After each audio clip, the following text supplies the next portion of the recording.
Hi అండి, అందరికీ నమస్కారం అండి. ఫ్రెండ్స్, మన వీడియోలోనే టాపిక్ వచ్చేసి ఉద్యోగ పెన్షనర్లకు అంటే ఈపీఎఫ్ఓ ఉద్యోగ పెన్షనర్లకు సంబంధించిన మరొక ముఖ్యమైన అప్డేట్ అయితే రావడం జరిగిందండి.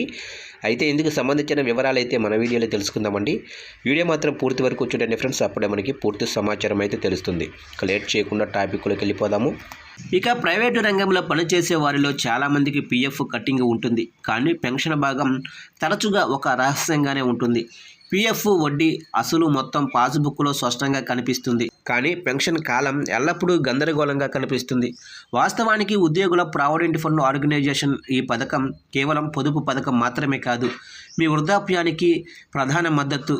నియమాలలో ఇటీవలే మార్పులు, జీతం పరిమితులకు సంబంధించి కొనసాగుతున్న చర్చలు సాధారణ ఉద్యోగుల మనసులలో అనేక ప్రశ్నలను లేవనెత్తాయి.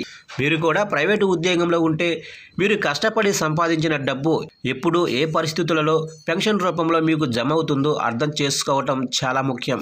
ఇక పెన్షన్ అర్హత పొందటానికి ఈపీఎఫ్ఓ 2 కఠినమైన షరతులను విధించింది. వీటిని నెరవేర్చకుండా నెలవారీ పెన్షన్ ప్రయోజనాలను పొందలేము. మొదటి అంతిమ ముఖ్యమైన షరతు ఏమిటంటే 10 సంవత్సరాల పెన్షన్ సర్వీసు పూర్తి చేయటం. సర్వీసు సంవత్సరాలను లెక్కించే పద్ధతి భిన్నంగా ఉంటుందని అర్థం చేసుకోవటం ముఖ్యం. మీరు మధ్యలో ఉద్యోగాలు మార్చి మీ పీఎఫ్ డబ్బులు విత్డ్రా చేసుకుంటే ఆ గత సర్వీసు సమయం మీ పెన్షన్ సర్వీసులలో లెక్కించబడదు. మీరు మీ పీఎఫ్ని కొత్త కంపెనీకి బదిలీ చేసినప్పుడు మాత్రమే పెన్షన్ సర్వీసు లెక్కించబడుతుంది. ఇక రెండవ షరతు వయసుకు సంబంధించినది. పూర్తి పెన్షన్ పొందటానికి ఉద్యోగికి 58 సంవత్సరాలు ఉండాలి. దీని అర్థం 10 సంవత్సరాల పొదుపు మరియు 58 సంవత్సరాల వయసు కలిసి మిమ్మల్ని జీవితకాల పెన్షన్కు అర్హులుగా చేస్తాయి. ప్రజలు తమ మొత్తం పీఎఫ్ మినహాయింపు తమ ఖాతాల్లో జమ చేయబడిందని తరచుగా అనుకుంటారు, కానీ లెక్క కొంచెం భిన్నంగా ఉంటుంది. మీ యజమానిని మీ పీఎఫ్కి చేసే సహకారంలో 8.33% ఉద్యోగుల పెన్షన్ పథకంకి వెళ్తుంది.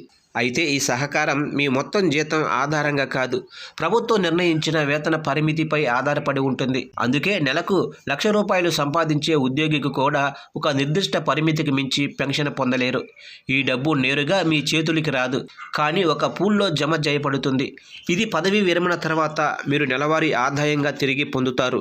ఇక ఉద్యోగస్తులు ఎప్పుడూ 10 సంవత్సరాలు సర్వీసు పూర్తి చేయకపోతే వారి పెన్షన్ డబ్బు పోతుందేమో అని భయపడుతుంటారు.